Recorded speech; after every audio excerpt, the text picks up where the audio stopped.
Je m'appelle Élise, j'ai 83 ans, je suis née et j'ai grandi à Montbracol. Au décès de mon mari, j'ai tenu bon, mais s'occuper de la maison, et du jardin, d'aller faire les courses, tout est devenu peu à peu compliqué. Et j'ai commencé à fatiguer. Ma fille habite loin et se fait du souci de me sentir seule dans cette grande maison avec ses escaliers. Je ne lui dis pas pour ne pas l'inquiéter, mais certains jours j'ai peur. Mon fils n'habite, quant à lui, pas très loin, mais est très occupé. Son métier, ses déplacements, sa famille, ses enfants, il passe toujours me voir en vitesse.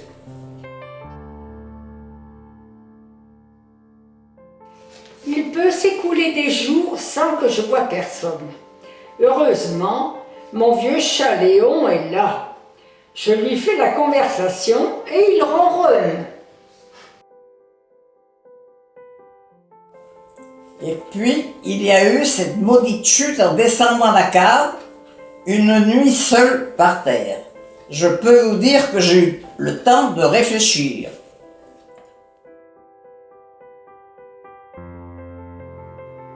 Ma décision est prise. Je vais aller passer quelques jours en hébergement temporaire à la Marpa de Montbracol. Cela me fera des vacances, mes premières depuis bien longtemps. Il m'a fallu 2 jours pour prendre mes marques, mais l'appréhension du début a très vite laissé la place à la sérénité. Ici, toute l'attention semble tourner vers moi. Le personnel est toujours là, à m'attendre avec le sourire. Claire, Lydie, Candy, Mélanie, Dolly, Laetitia, Émilie et Élodie, que des filles. Elles s'occupent de tout.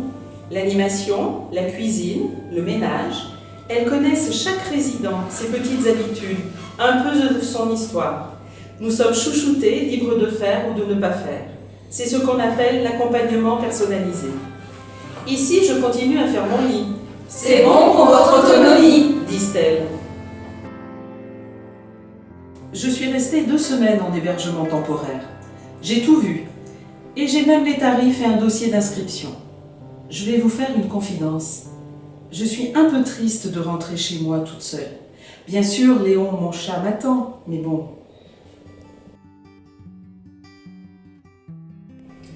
Une semaine après mon retour dans ma trop grande maison, je téléphone à la directrice Isabelle pour avoir des nouvelles de mes copains de Marpa. Mais aussi pour lui dire que j'ai bien réfléchi, je veux un appartement pour m'installer. Ma décision est prise, c'est à la Valette que je veux vivre et peut-être mourir. Toute seule chez moi, ce n'est plus possible. Toute seule ailleurs, dans un appartement tout neuf, adapté à mes difficultés, je n'en vois pas l'intérêt. Et je ne suis pas prête pour aller en maison de retraite médicalisée. Non, vraiment, ce n'est pas pour moi. Vous savez quoi? Mes enfants sont soulagés par cette décision. Du coup, j'ai moins de peine à quitter ma maison et tous mes souvenirs. J'ai peur de retomber. Et toute seule devant mon bol de soupe, je n'ai pas très faim. Dès demain, je fais le tri dans mes affaires. Je vais choisir les meubles que j'emmènerai dans mon nouvel appartement. Il y a aussi mes plans, mes photos souvenirs et mon fauteuil que je partage avec Léon, bien sûr. Il a fallu patienter un peu avant qu'un appartement se libère. Bien sûr, c'est moi qui ai décidé de quitter ma maison. Mais là, quand je vois ma fille fermer les volets avant de partir à la Marpa, j'ai la gorge serrée et mes yeux se remplissent de larmes. Heureusement que je connais déjà les lieux et le personnel et je retrouve mes copains et copines de la Marpa. Ce sont mes enfants qui ont emménagé. Tout y est. Ma fille a même accroché mes cadres au mur. L'appartement a été rénové. Tout est propre, tout est beau et climatisé en plus. La canicule n'a qu'à bien se tenir. Qu'est-ce qu'il est clair cet appartement. J'avais oublié comme la salle de bain est grande. Plus baignoire à enjamber, il y a même une chaise murale qui permet de m'asseoir pendant la douche. Avec mes enfants, on a décidé que les infirmiers du cabinet de Montracol viendront m'aider pour la toilette une fois par semaine. Ils surveilleront ma petite personne comme ça. Et puis avec mes rhumatismes, ce n'est pas facile de se laver de partout. Ah, je retrouve les barres d'appui. C'est rudement pratique ça. J'ai acheté une nouvelle cafetière électrique. Le coin cuisine est bien pratique. Réfrigérateur, plaque électrique. Du coup, je ferai mon petit déjeuner le matin. L'été, je pourrais même le prendre sur ma terrasse. Le bonheur. Et ma table ronde que j'ai ramenée de chez moi me permettra de continuer à recevoir mes enfants. C'est parfait. Même la vieille armoire bressane de ma grand-mère semble comme neuve. Ma belle-fille a aussi pensé à mon édredon sur mon lit. Léon a déjà pris sa place sur mon fauteuil. C'est rudement bien de pouvoir venir avec son animal de compagnie. Je ne serais peut-être jamais rentrée dans une maison si Léon n'avait pu suivre.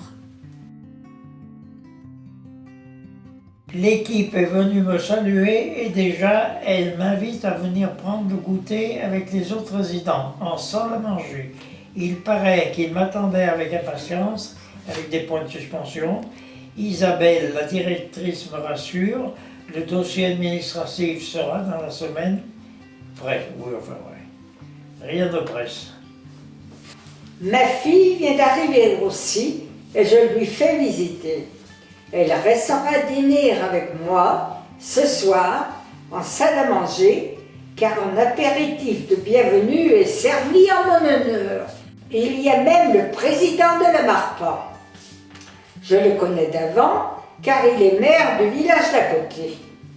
Je me suis sentie un peu gênée, mais cela m'a fait énormément plaisir. C'est important de se sentir accueilli.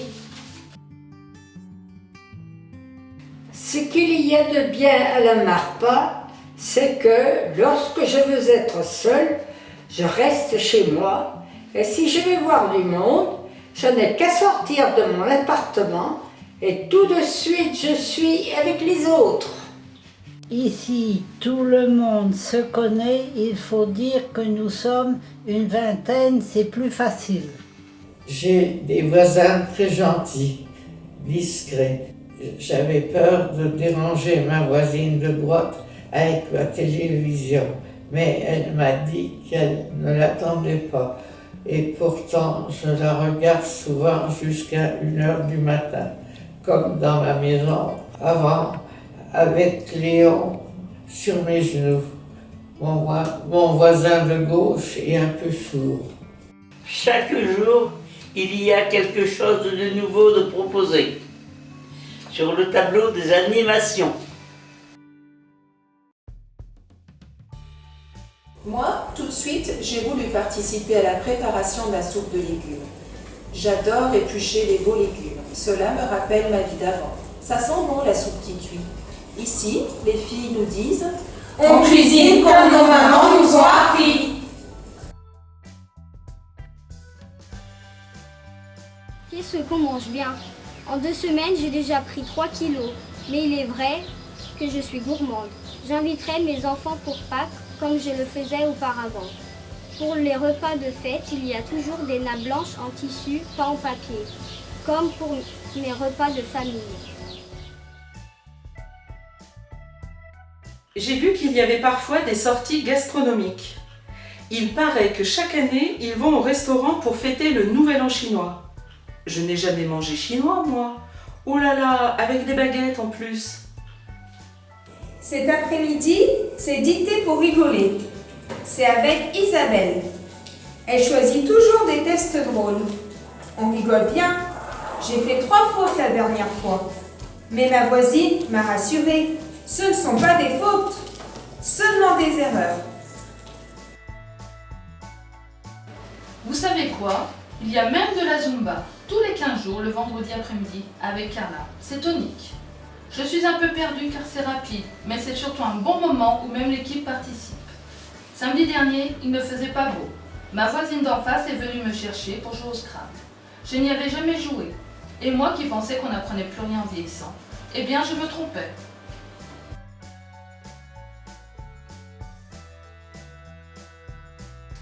Le matin, je viens aussi dans le petit salon pour lire le journal. La Marpa le reçoit tous les jours. Isabelle m'offre une tasse de café. Moi aussi, je propose une tasse de café à l'équipe qui vient faire le ménage dans mon appartement. J'aime bien aussi rester chez moi pour continuer à regarder mes émissions de télévision en fin d'après-midi.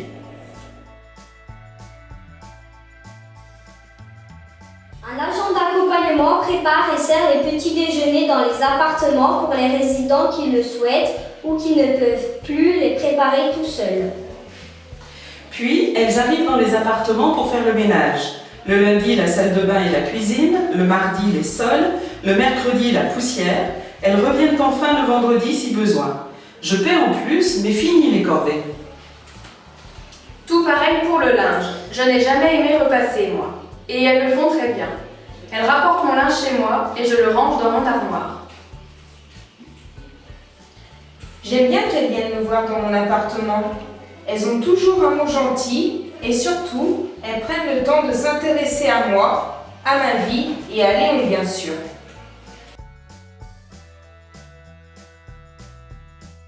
Je prends mes repas de midi et du soir à la Marpa. J'avais dit que le soir je resterais chez moi comme les repas ne sont pas obligatoires. C'est ma fille qui m'a convaincue d'aller dîner en salle à manger. D'après elle, j'ai mérité de me faire servir et de me faire chouchouter. Demain, la coiffeuse vient, elle est gentille et coiffe très bien. Pas besoin de sortir en ville. Par contre, c'est ma pellicule qui venait déjà chez moi qui intervient à la Marpa. Elle connaît déjà mes pieds. C'est comme mon médecin, j'ai la chance de garder le même. Je crois qu'il m'a aidé aussi à prendre ma décision pour rentrer à la Marpa. Ça me rassure car il me connaît. Il s'occupait également de Monsieur Fouchin. Mais depuis plus d'une semaine, sa place est vide à table en salle à manger.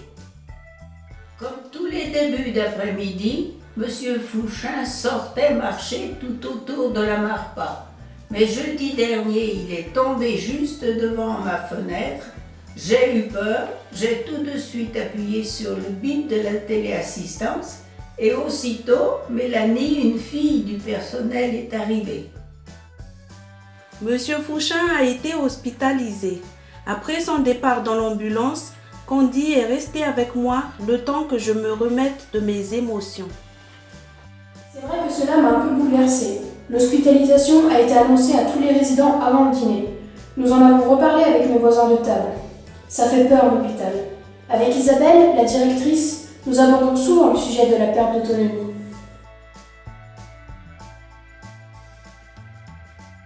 Ici, le personnel est formé pour prendre soin de nous. Et même si la structure n'est pas médicalisée, nous sommes accompagnés pour toujours trouver la solution qui nous conviendra le mieux. De jour comme de nuit, nous pouvons appeler en cas de problème grâce au bip de notre téléassistance. L'autre nuit, Madame Prigé a bipé à 3h10 du matin. Elle était un peu gênée car elle a déclenché le bip au lieu d'appuyer sur le bouton de sa lampe de chevet. Un agent d'accompagnement est arrivé. Madame Prigé avait un peu honte d'avoir dérangé Laetitia pour rien, Mais elle l'a rassurée, Madame Prigé s'est rendormie tout de suite après. Ce matin, Isabelle nous a donné des nouvelles réconfortantes de Monsieur Fouchin. Il va très bientôt revenir à la Marpa. Heureusement, grâce à la vie qu'il y a dans cette maison, j'oublie mes petits tracas quotidiens. Mon fils a compris qu'il y avait des heures où il ne fallait pas venir me déranger.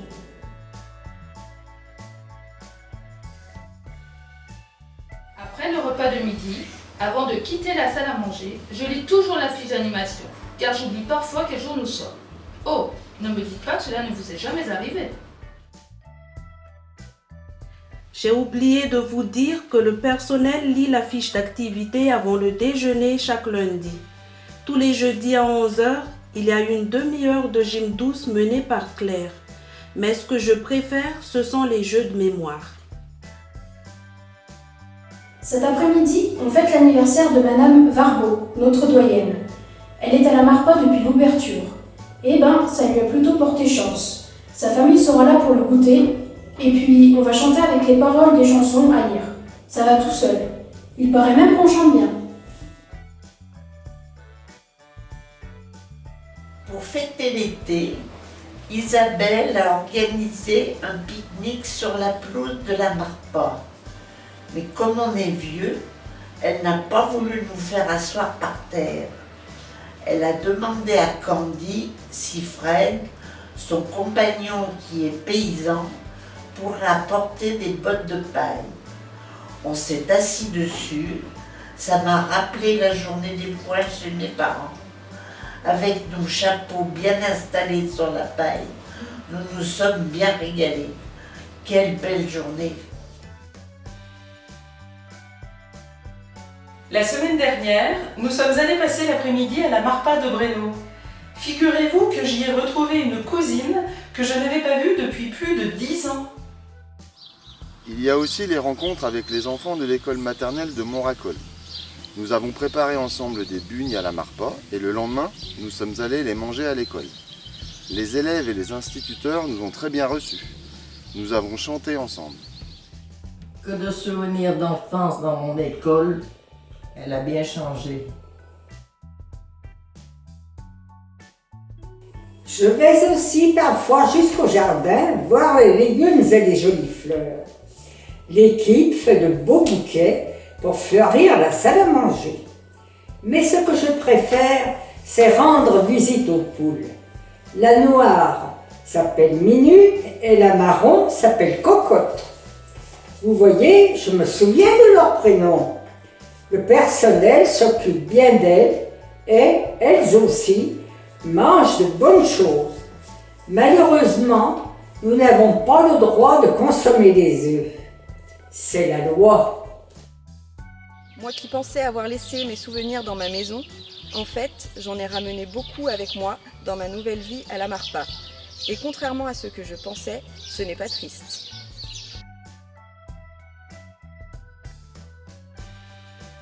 Quand je téléphone à mes copines, elles n'en reviennent pas de tout ce que je fais. Et lorsque j'appelle mes enfants, j'ai tout plein de choses à leur raconter. Ici, tout est conçu pour notre bien-être. Et ce, depuis le début, il y a plus de 20 ans, bien avant mon arrivée. Paulette vit à la Valette depuis l'ouverture. Elle se souvient du jour où elle est arrivée. Elle est une des plus anciennes des 16 Marpas du réseau de l'Ain. Au total, il y en a plus de 200 en France. Toutes partagent les mêmes valeurs et garantissent la même qualité d'accueil. En fin d'après-midi, lorsque nous nous retrouvons au coin du feu dans le petit salon, Paulette nous raconte son arrivée. L'aménagement d'une chambre d'accueil temporaire en 2004, les travaux d'agrandissement de 2010 et la création de 3 logements supplémentaires, la mise en beauté avec des travaux de rafraîchissement de 2017. Elle a une sacrée mémoire, Paulette. Les murs semblent avoir changé avec le temps, mais j'ai l'impression que l'âme de cette maison est restée la même. Au fil des années, la professionnalisation du personnel est venu renforcer la prise en charge des résidents pour prévenir et accompagner au mieux la perte d'autonomie avec toujours la même bienveillance. Chaque jour, la vie de la maison, ses activités, ses animations donnent un sens à notre quotidien.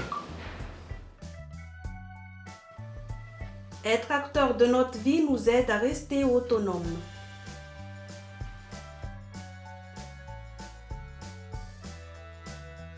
À l'horizon 2020, la création de 3 chambres d'hébergement temporaire supplémentaires continueront d'écrire l'histoire de la Marpa. Je vous donne rendez-vous pour les 30 ans de la maison. En attendant, restez jeunes!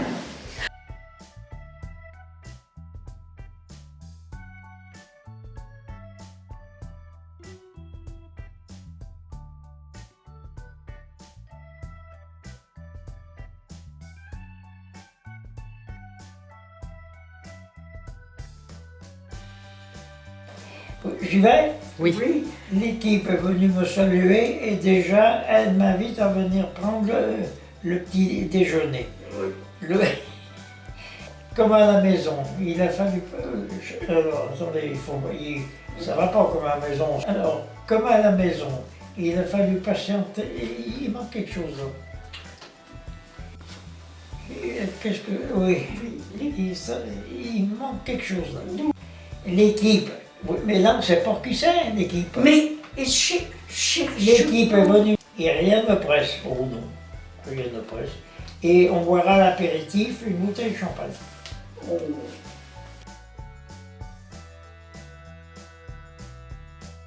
Ces animations donnent un sens à notre quotidien.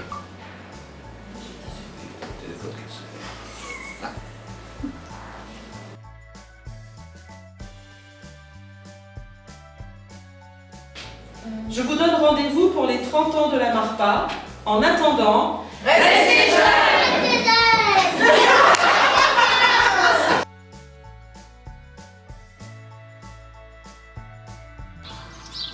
Il y a aussi les rencontres avec les enfants de l'école maternelle de Montracol. Nous avons préparé ensemble des bugnes à la Marpa et le lendemain, nous sommes allés les manger à l'école. Les élèves et les instituteurs nous ont très bien reçus. Nous avons chanté ensemble. Elle est bonne, regarde!